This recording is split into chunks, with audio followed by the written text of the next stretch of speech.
आज हम संविधान और राज्य व्यवस्था को देखते हैं। हम संविधान की परिभाषा को देखें।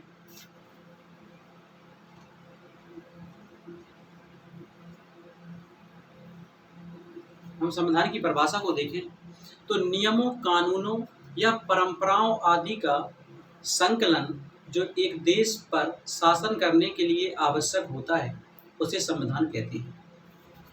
यानी कि नियमों, कानूनों या परंपराओं आदि का संकलन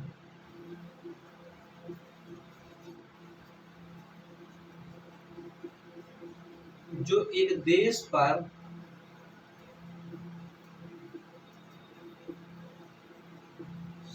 शासन करने के लिए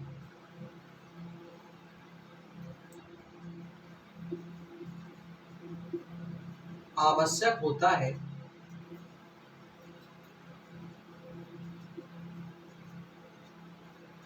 उसे संविधान कहते हैं। उसे संविधान कहते हैं।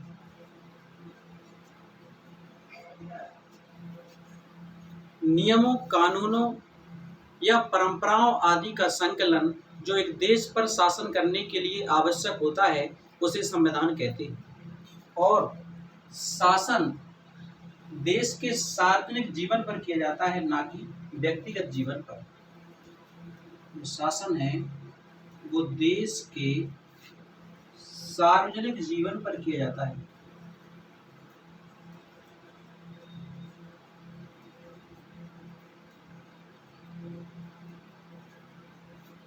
ना कि व्यक्तिगत जीवन पर।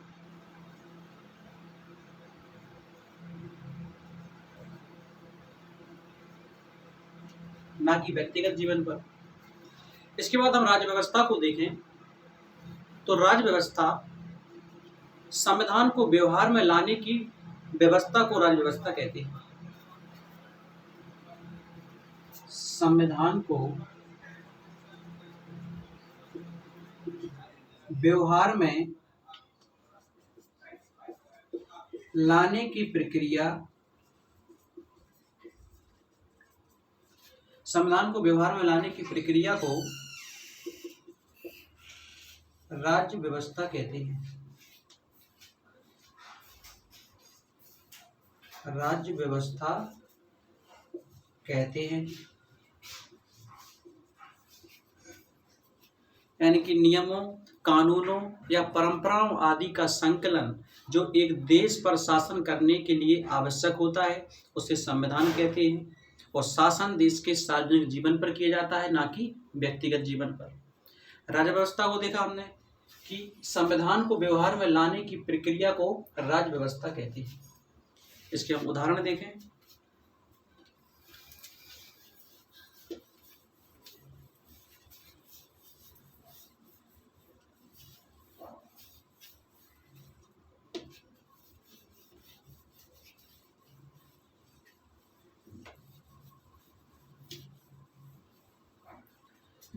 राज्य व्यवस्था के हम उदाहरण को देखें तो अनुच्छेद 17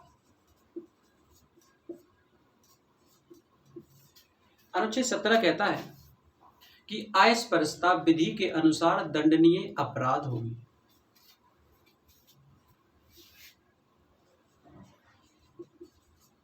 आय स्पर्शता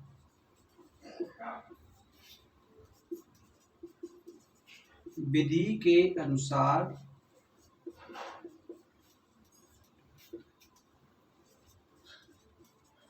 दंडनीय अपराध होगी।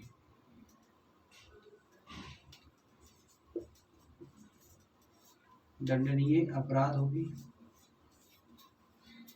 और इसे हम राज्य व्यवस्था में व्यवहार में कैसे लाएंगे? इसे हम व्यवहार में लाएं तो राज्य व्यवस्था, जैसा हमने कि राज्य व्यवस्था में देखा कि संविधान को व्यवहार में लाने की व्यवस्था को ही राज्य व्यवस्था कहती है।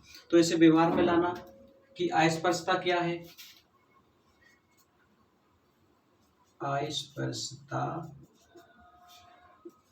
क्या है?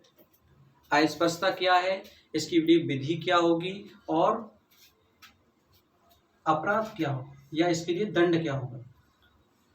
अस्पष्टता क्या है, इसके लिए विधि क्या होगी और इसके लिए दंड क्या, प्रावधान क्या होगा?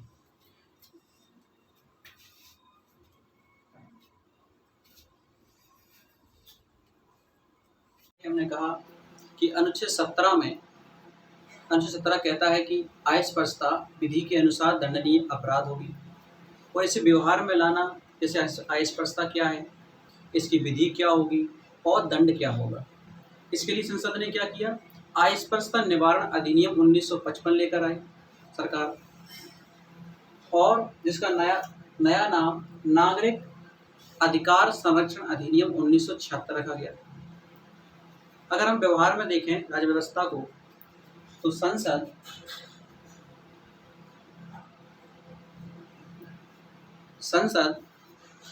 अधिनियम के तहत अनुच्छेद 17 को लागू करने के लिए, अधिनियम के तहत अनुच्छेद 17 को लागू करने के लिए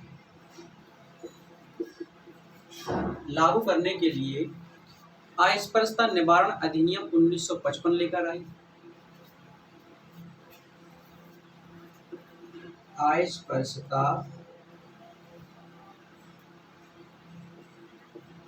निवारण अधिनियम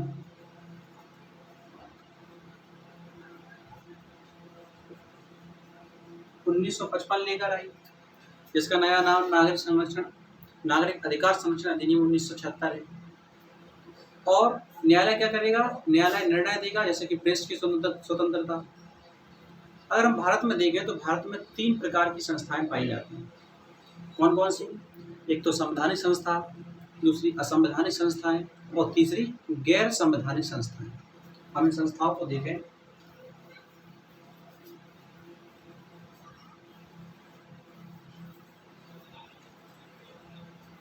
भारत में 3 प्रकार की संस्थाएं पाई जाती हैं।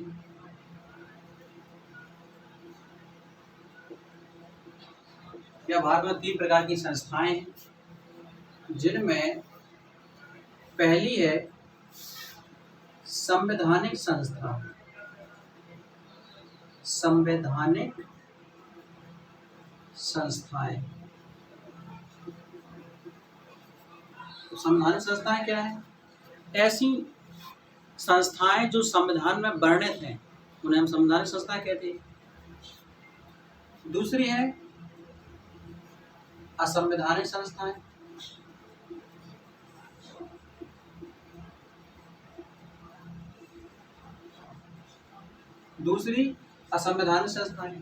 असंवैधानिक संस्थाओं को देखें तो ये संस्थाएं संविधान का उल्लंघन करती हैं, तो इन्हें असंवैधानिक संस्था कहती है। और तीसरी है गैर संवैधानिक संस्थाएं। तीसरी है गैर संवैधानिक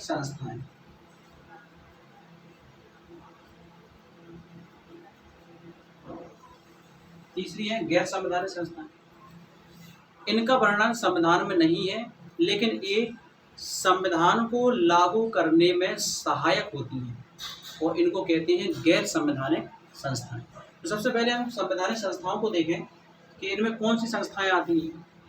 उदाहरण के तौर पर देखें, यानी कि ये संवैधानिक संस्थाएं जो संविधान में वर्णित होती हैं, यानी कि ये संस्थाएं क्या है?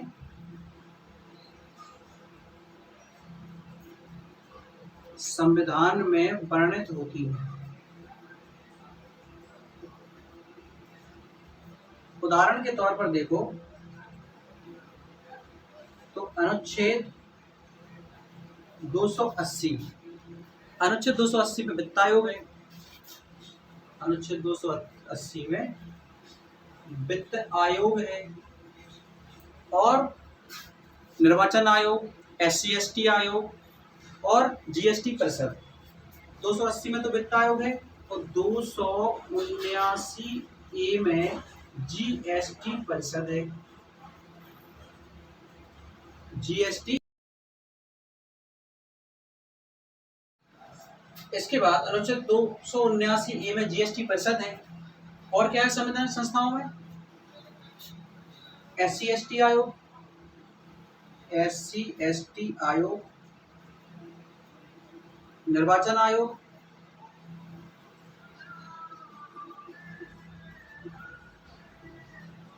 निर्वाचन आयोग। तो ऐसी संस्थाएं जो संविधान में वर्णित होती हैं उन्हें संवैधानिक संस्थाओं कहा जाता है, उन्हें संवैधानिक संस्थाएं कहा जाता है। उदाहरण के तौर पर हमने देखा अनुच्छेद 280 में वित्त आयोग, अनुच्छेद 279A में GST परिषद, SC/ST आयोग और निर्वाचन आयोग।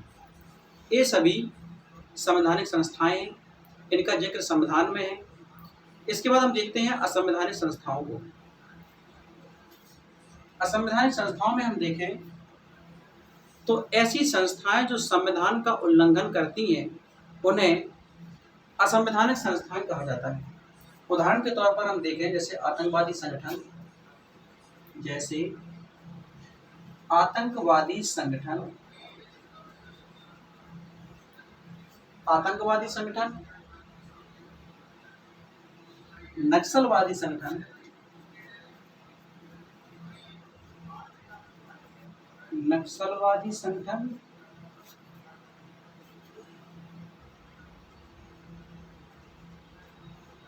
और गैर कानूनी संगठन।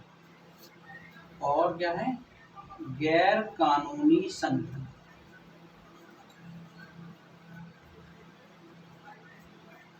तो ऐसी संस्थाएं जो संविधान का उल्लंघन करती हैं, ऐसी संस्थाएं जो संविधान का उल्लंघन करती हैं उन्हें असंवैधानिक संस्था कहते हैं।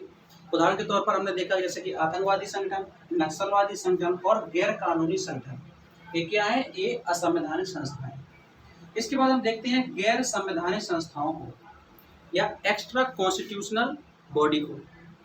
इनका वर्णन संविधान में नहीं है। इन गैर संवैधानिक संस्थाओं का वर्णन संविधान में नहीं है, लेकिन ये संविधान को लागू करने में सहायक होती है। लेकिन ये संविधान को लागू करने में सहायक होती है।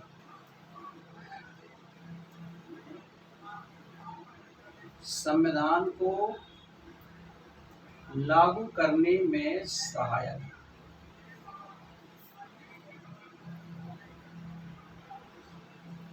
इसके बाद हम गैर सरकारी संस्थाओं के गठनों को देखें। गैर सरकारी संस्थाओं के संगठनों को अगर हम देखें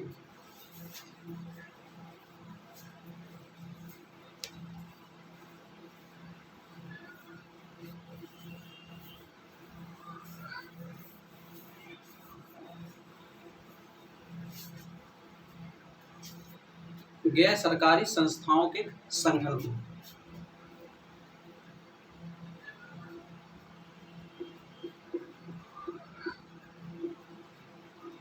गैर सरकारी संस्थाओं के संगठन। हम गैर सरकारी संस्थाओं के संगठनों को देखें तो इसमें हम एक संस्थाओं के संगठन को वो देखेंगे जो राष्ट्रपति द्वारा मंत्रिमंडल की सलाह पर बनता है।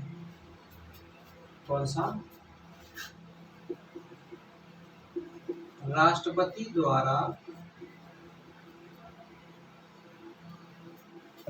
द्वारा मंत्रिमंडल की सलाह पर, मंत्रिमंडल की सलाह पर बनता है, बनती है संस्थाएं। और इसे कार्यकारी संस्था कहते हैं। जैसे उदाहरण के तौर पर हम देखें नीति आयोग,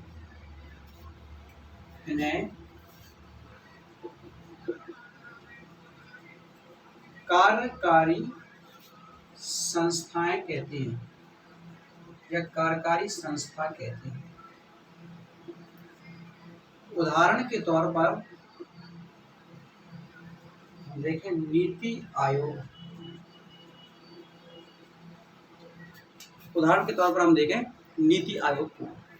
दूसरी तरफ हम देखेंगे संसद द्वारा कानून पारित करके जो संस्थाएं बनाई जाती हैं। दूसरी तरफ संसद द्वारा कानून पारित करके,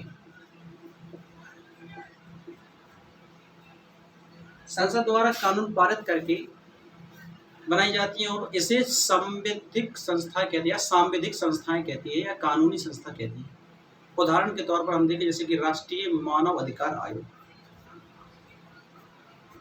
इसे सांविधिक संस्था या कानूनी संस्था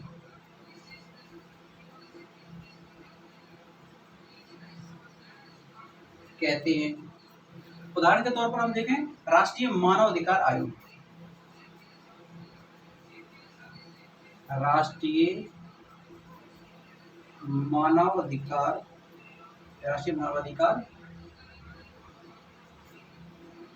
आयोग।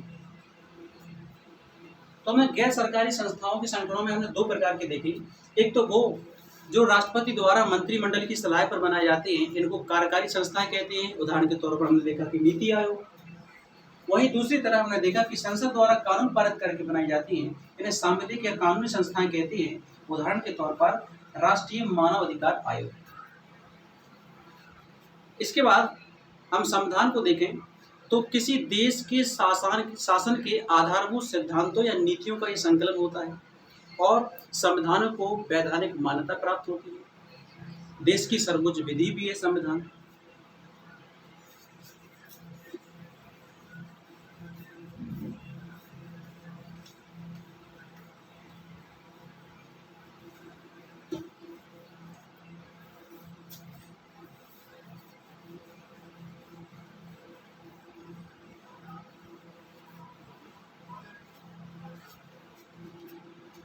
जैसा कि हमने देखा कि संविधान किसी देश के शासन के आधारभूत सिद्धांतों या नीतियों का संकलन है और संविधान को वैधानिक मान्यता प्राप्त होती है। संविधान देश की सर्वोच्च विधि है। संविधान क्या है? देश की सर्वोच्च विधि।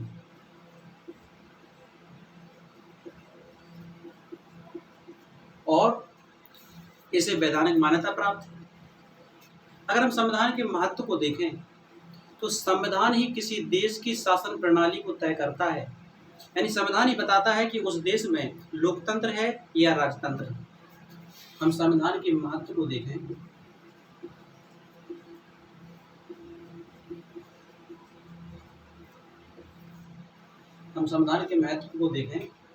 तो संविधान क्या करता है? संविधान किसी देश के शासन प्रणाली को तय करता है। पहले पॉइंट में देखें, संविधान ही किसी देश के शासन तंत्र को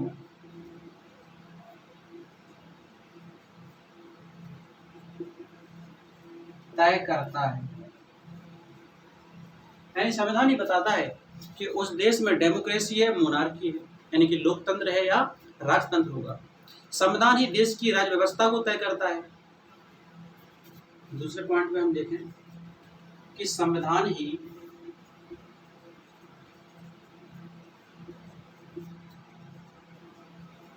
किसी देश की राज्य व्यवस्था को तय करता है।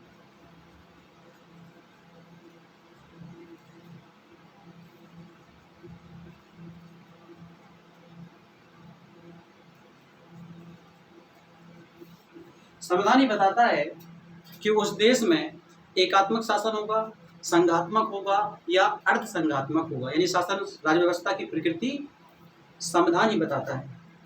उस देश में यूनिटरी, फेडरल या क्वासी फेडरल, यानी कि एकात्मक,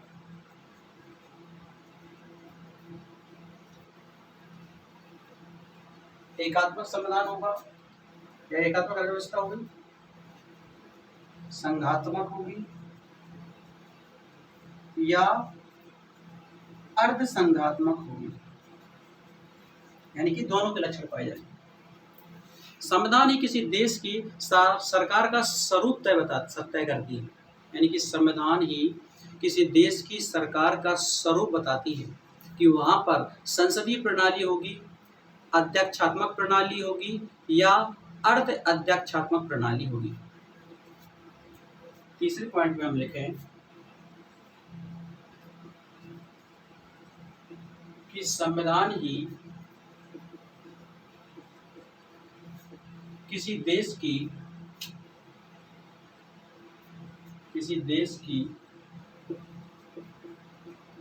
सरकार का स्वरूप बताती है।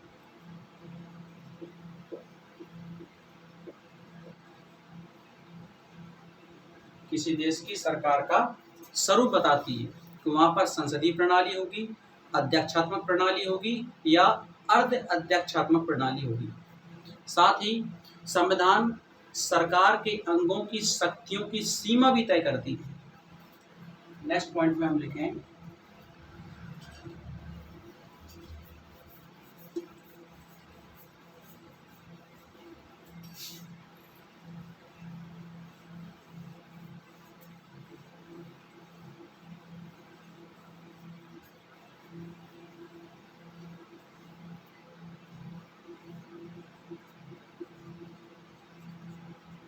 कि संविधान ही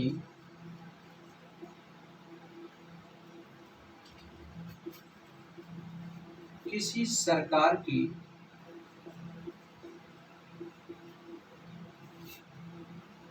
सरकार के अंगों की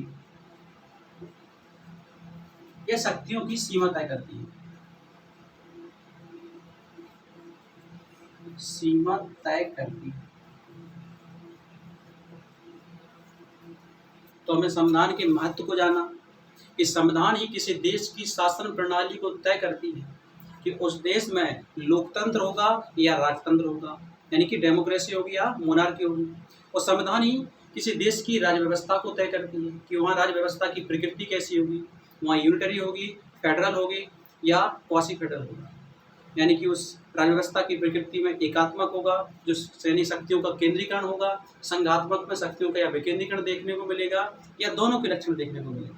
संविधान ही किसी देश की सरकार का स्वरूप बताती है कि वहाँ पर संसदीय प्रणाली होगी, अध्यक्षात्मक प्रणाली होगी या अर्ध अध्यक्षात्मक प्रणाली होगी।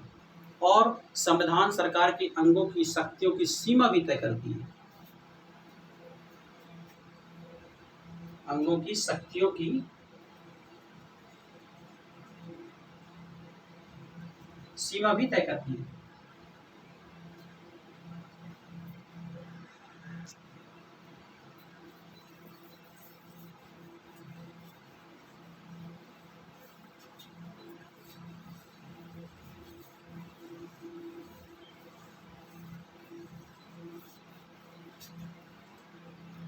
इसके बाद हम संसद के अंगों को देखें।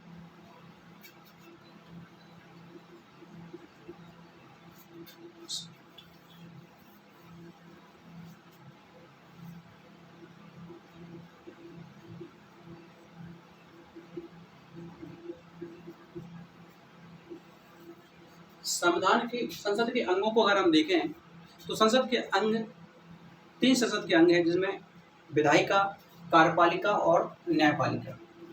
जिनमें विधायिका,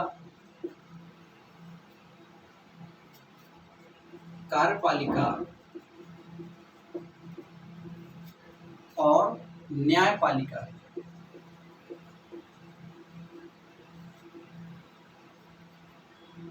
विधायिका, कार्यपालिका और न्यायपालिका।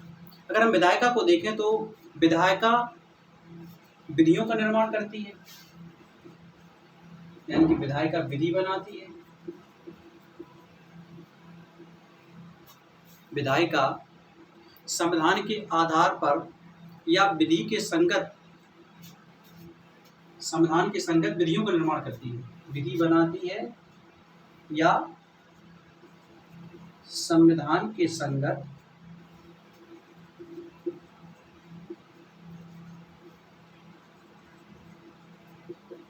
विधि का निर्माण करती है, विधि बनाती है, विधि बनाती है। तो कार्यपालिका क्या करती है? कार्यपालिका इन विधियों को क्रियान्वित करती है या लागू करती है। कार्यपालिका इन विधियों को लागू करवाने का काम करती है, लागू करती है। और वहीं न्यायपालिका न्याय प्रदान करती है। किसी विवाद होने पर न्यायपालिका न्याय प्रदान करती है या न्याय देने का काम करती है। तो ये तो थे संसद के यहाँ, जिनमें हमने देखा कि विधायिका, कार्यपालिका और न्यायपालिका को। विधायिका विधियों का निर्माण करती है संविधान के संगत पर विधियों का निर्माण करती है या विधियां बनाती है। वहीं कार्यपालिका विधियों को लागू करवाती है, लागू करती है, और न्यायपालिका न्याय प्रदान करने का काम करती है। इसके बाद अगर हम संविधान के वर्गीकरण को देखें,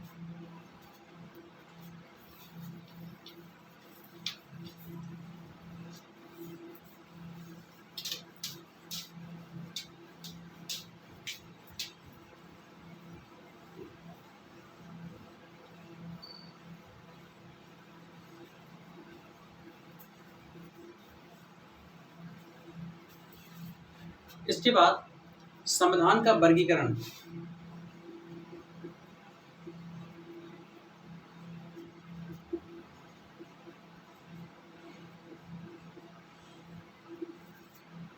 संविधान के वर्गीकरण को देखें तो उत्पत्ति या उद्गम के आधार पर भारत का संविधान कैसा है?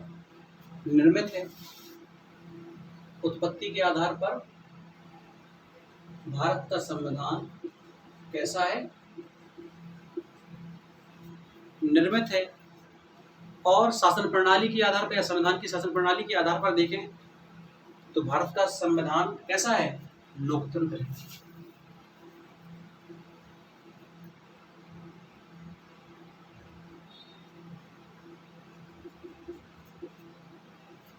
शासन प्रणाली के आधार पर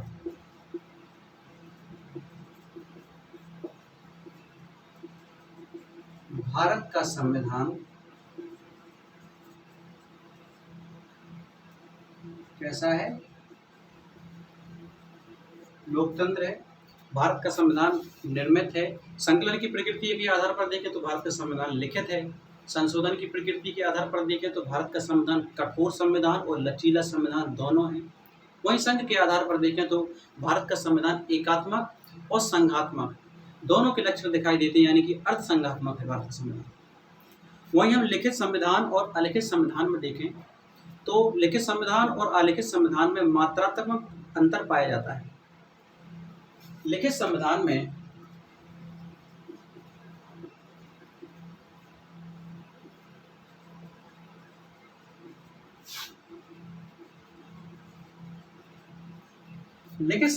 लिखित अंश अधिक होता है और अलिखित अंश कम होता है। इसमें क्या होता है? लिखित संविधान में लिखित अंश अधिक है, लिखित अंश अधिक होता है। और वहीं अलिखित संविधान में क्या होता है? इसमें अलिखित अंश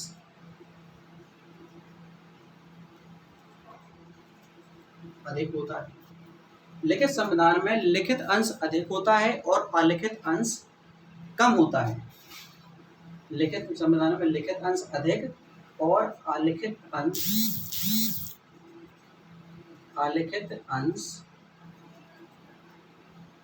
कम होता है। वहीं अलिखित संविधान में अलिखित अंश अधिक होता है और लिखित अंश कम होता है। और लिखित अंश कम होता है।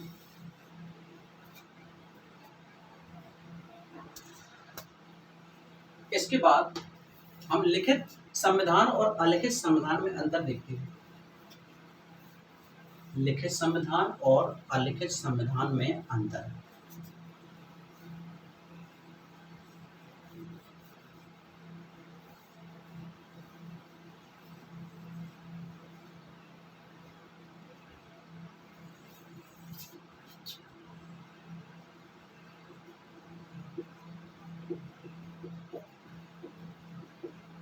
लिखित संविधान और अलिखित संविधान।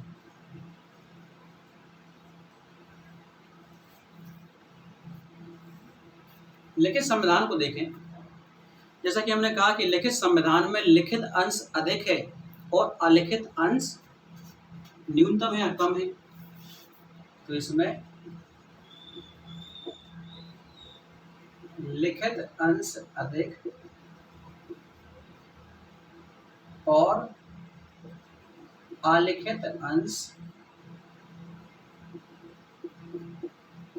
कम है। वहीं अलिखित संविधान में अलिखित अंश अधिक है, अलिखित अंश अधिक है और लिखित अंश कम है। एक तो अंतर ये हो गया। दूसरा अंतर देखें तो यह निर्मित होता है लिखित संविधान। लिखित संविधान निर्मित होता है और वही अलिखित संविधान विकसित होता है। विकसित होता है समय के साथ। लिखित संविधान, इसे संविधान सभा संविधान का निर्माण करती है। इसमें लिखित संविधान में संविधान सभा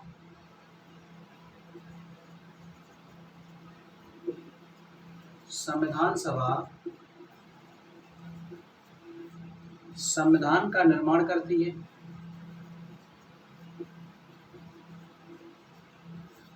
और वहीं अलिखित संविधान में देखें तो इसमें संविधान सभा होती ही नहीं है। इसमें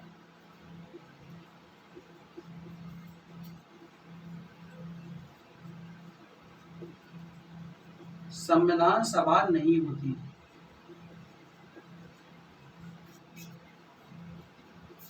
वहीं लिखित संविधान में हम देखें तो इसमें निर्मित होने और लागू होने की तारीख होती है।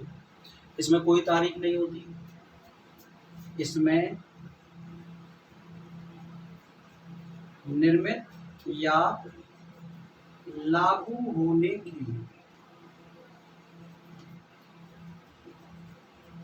तारीख, निर्मित होने की तारीख होती है। निर्मित होने या लागू होने की तारीख होती है या अधिनियमित होने की तारीख होती है। और इसमें कोई तारीख नहीं होती।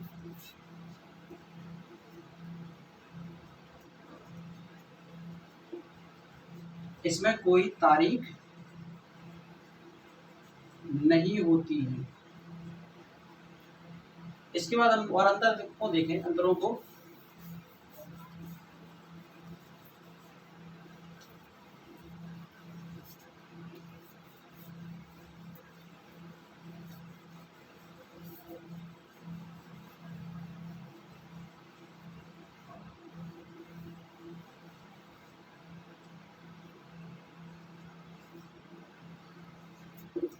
इसके बाद हम और अंतरों को देखें तो लिखित संविधान में राज्य व्यवस्था की प्रकृति के सभी विकल्प पाए जाते हैं। राज्य व्यवस्था की प्रकृति जैसे कि एकात्मक, संघात्मक, अर्धसंघात्मक, यानी कि शक्ति के कई केंद्र हैं या कई स्तर हैं। इसमें राज्य व्यवस्था के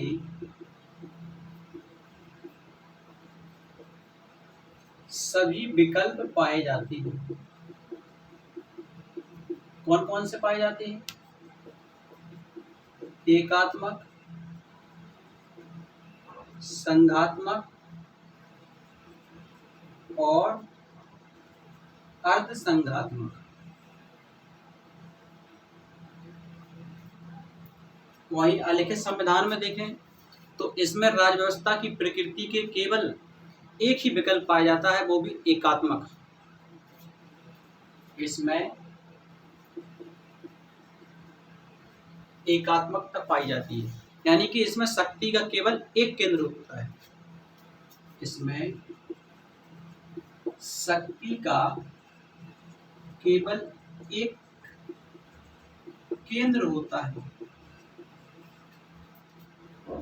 इसके बाद हम लिखित संविधान में देखें तो इसमें न्यायपालिका की शक्तियां विधायिका और कार्यपालिका की तुलना में ज्यादा व्यापक होती हैं। इनमें शक्तियां किससे? विधायिका और कार्यपालिका से ज्यादा व्यापक होती हैं।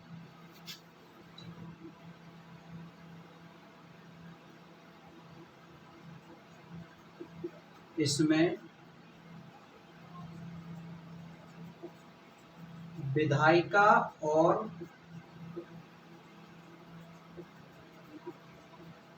कार्यपालिका से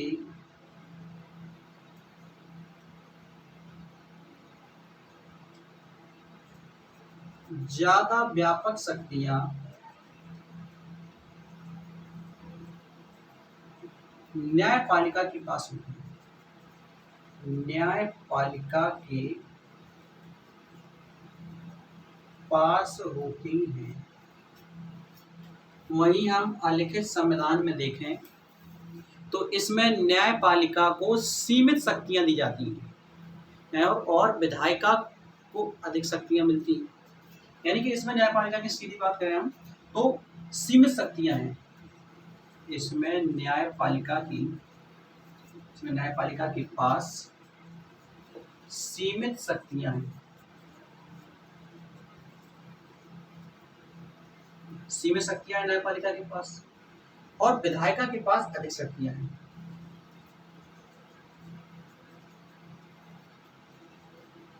विधायिका के पास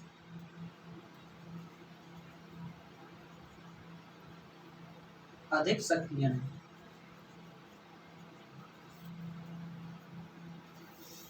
इसके बाद और हम अगर अंतरों को देखें तो संविधान में संशोधन की प्रकृति, इसमें कठोर संविधान, लिखित संविधान में कठोर, लचीला और कठोर लचीला तीनों प्रकार की इसमें प्रकृति देखने को मिलती है।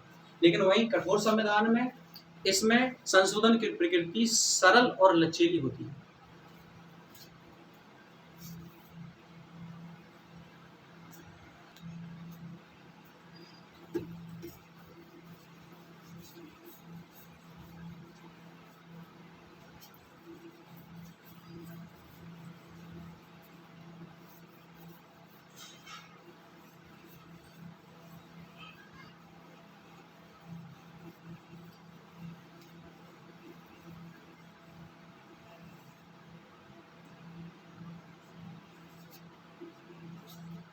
इसके बाद संविधान में हम देखें तो लिखित संविधान में संशोधन कठोर लचीला या कठोर लचीला होता है।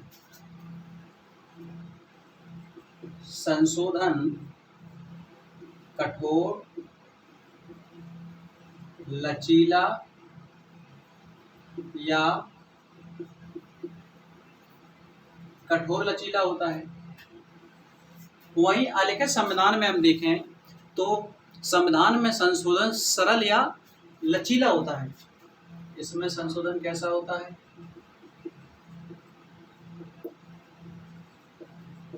लचीला होता है या सरल।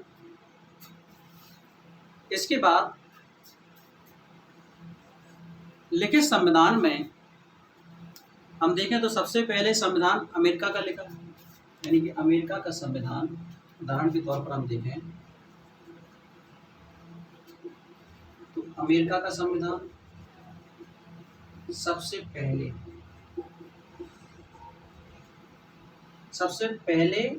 और सबसे कठिन, या इसमें कठोरता संशोधन होता है।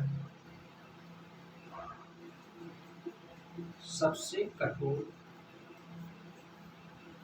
वही हम श्रीलंका का संविधान देखें तो सबसे लचीला संविधान है, और भारत का देखें तो सबसे बड़ा लिखित संविधान है। कठोर और लचीला, यहाँ पर दोनों प्रकृति पाई जाती है। जापान की बात करें तो जापान एशिया का पहला लिखित संविधान है। यानी कि हमने देखा उदाहरण के तौर पर अमेरिका को, तो अमेरिका सबसे पहला लिखित संविधान है अमेरिका का, और सबसे छोटा संविधान है और कठोर संविधान है। यानी कि अमेरिका का संविधान सबसे पहले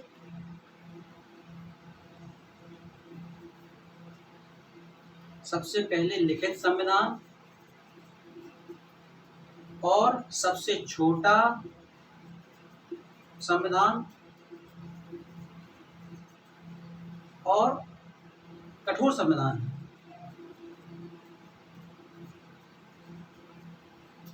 इसी में हम देखें तो श्रीलंका का सबसे लचीला संविधान है। श्रीलंका का सबसे लचीला संविधान है। वहीं हम जापान का देखें, जापान को देखें उदाहरण के तौर पर, तो जापान एशिया का सबसे पहला संविधान है, यानी कि एशिया का पहला लिखित संविधान है। जापान एशिया का पहला लिखित संविधान है। और भारत की अगर हम बात करें,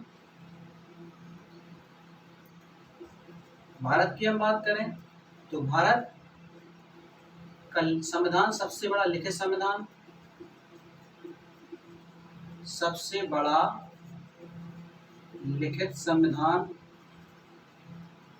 और यहाँ संशोधन की प्रकृति में देखें तो कठोर भी लचीला दोनों है। यानी कि कठोर भी है और लचीला, यानी कि दोनों के लक्षण हैं, दोनों के लक्षण देखने को मिलते हैं। जापान का हम देख ही चुके हैं, जापान एशिया का पहला लिखित संविधान है। अमेरिका की बात करें तो सबसे पहला लिखित संविधान अमेरिका का है। पहला लिखित संविधान अमेरिका का, सबसे छोटा संविधान है और कठोर संविधान है। श्रीलंका की हम बात करें तो ये सबसे लचीला संविधान है श्रीलंका का। भारत की हम बात कर रहे हैं तो सबसे बड़ा लिखित संविधान है, कठोर लचीला, यानी कि दोनों के लक्षण है, और ये सभी लिखित संविधान में है। वहीं हम अलिखित संविधान में हम देखें तो अलिखित संविधान में उदाहरण के तौर पर देखें हम ब्रिटेन, सऊदी अरब, न्यूजीलैंड, इजराइल आदि, इन सभी देशों के संविधान अलिखित संविधान है। 15 जून 1215 में ब्रिटेन के राजा ने एक मैग्ना कार्टा दिया था सबसे पहले ब्रिटेन को। हमने उदाहरण के तौर पर देखा जैसे कि ब्रिटेन, सऊदी अरब, न्यूजीलैंड, इजराइल, ये सभी कैसे हैं, इन सभी देशों का अलिखित संविधान है। इसमें हम उदाहरण के तौर पर देखें तो ब्रिटेन, न्यूजीलैंड, इजराइल और सऊदी अरब